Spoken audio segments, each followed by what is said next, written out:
Hi, everybody.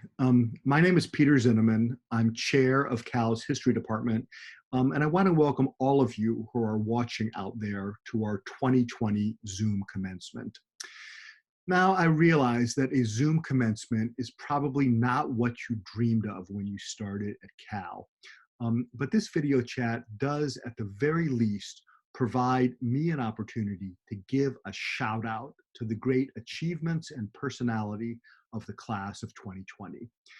It also lets me thank the families of our graduates, and in particular, their parents, many of whom have foot the bill for tuition over the past 4 years and are today heroically providing a refuge at home for their adult children.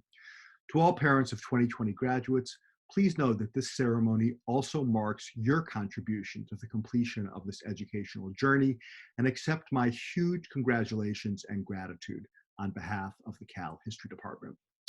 But we are here today mainly because of our students, and so I want to start by talking a bit about this year's graduating class. I have no doubt that history will treat the class of 2020 as extraordinary.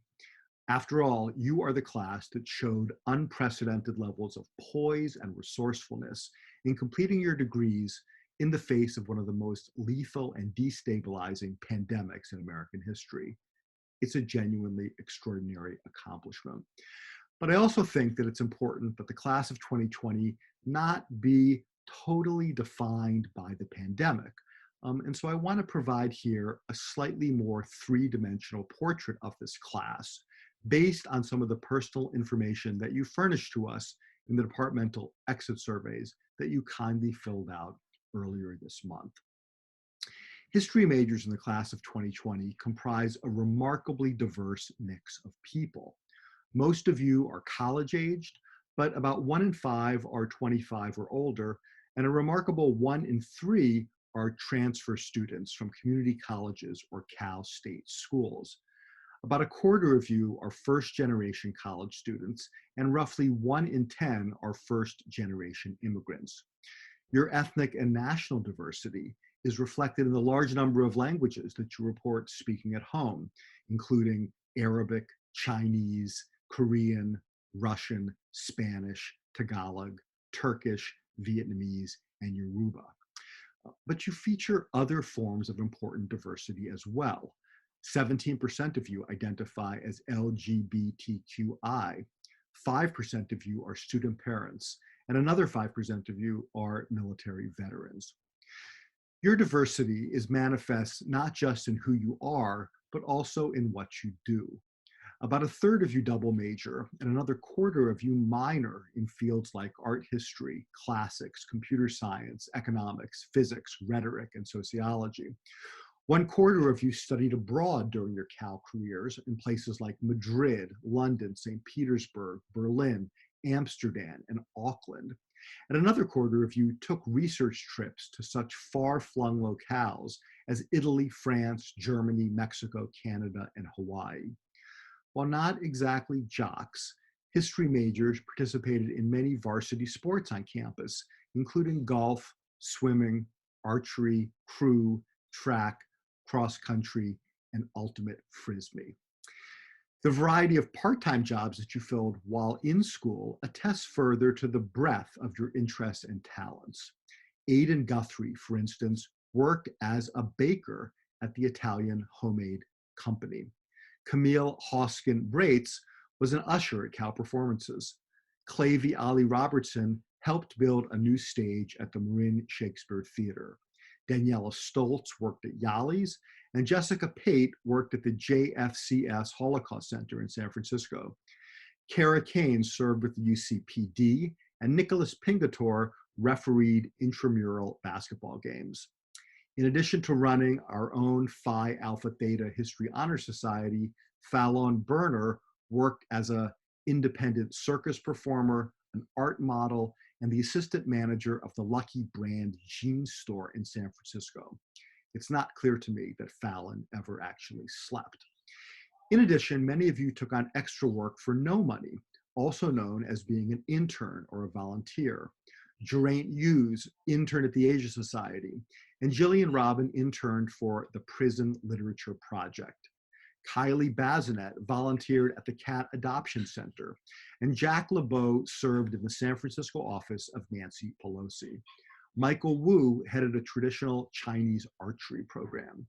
And then there's Vanessa Zermeno, another non-sleeper, apparently.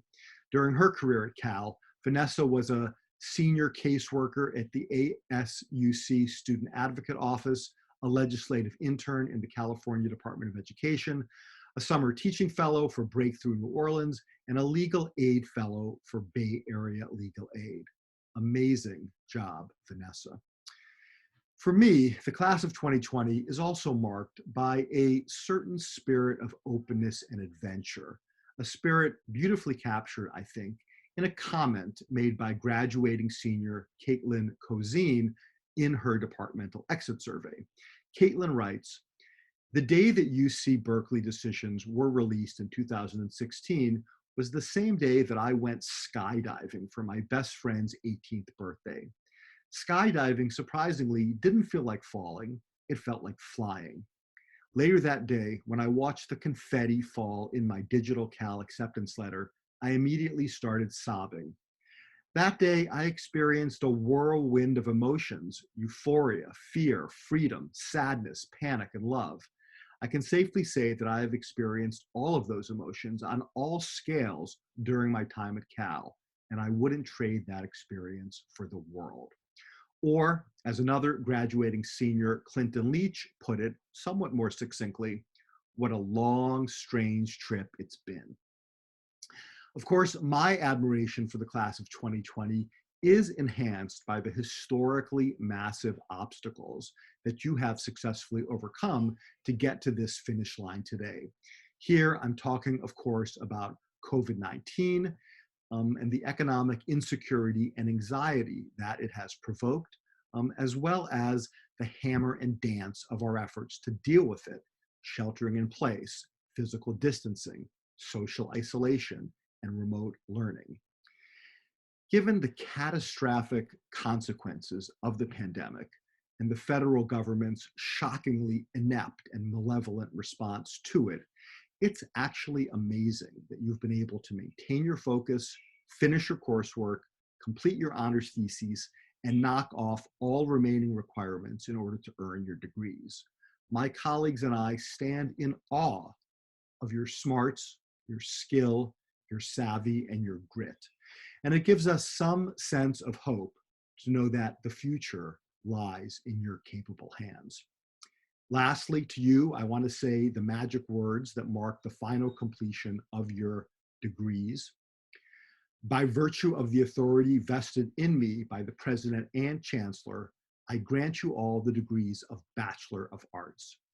You may now move your virtual tassels from the right side of your virtual graduation cap to the left side.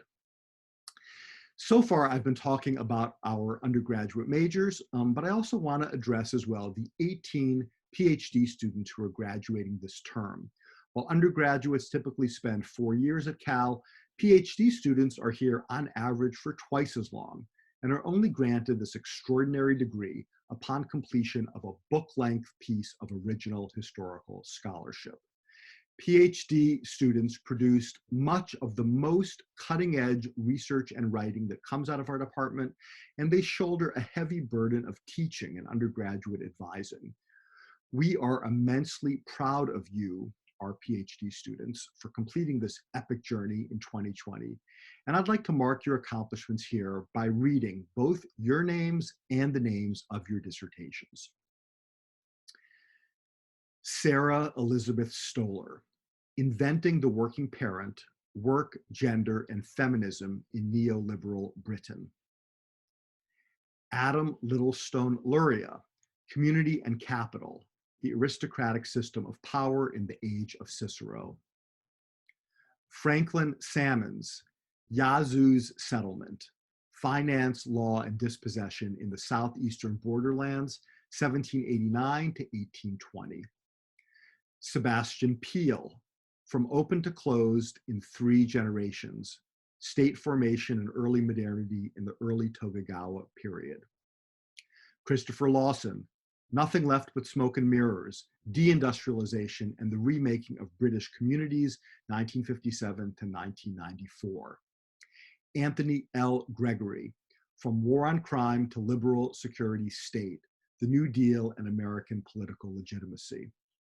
Christopher M. Blunda, Originism in the Western Desert, Jenna Diaz Salvian and the Making of Western Asceticism. Matthew August Berry, Confucian Terrorism, Phan Boi Cho and the Imagining of Modern Vietnam. Pei-Ting C. Lee, The Alchemy of Medicine, Making Doctors, Knowledge, and Drugs in Treaty Port, Shanghai, 1915 to 1927. Luan Cho Pham, Glowing Global, The International Relations of the People's Army of Vietnam during the Indochina Wars, 1930 to 1964.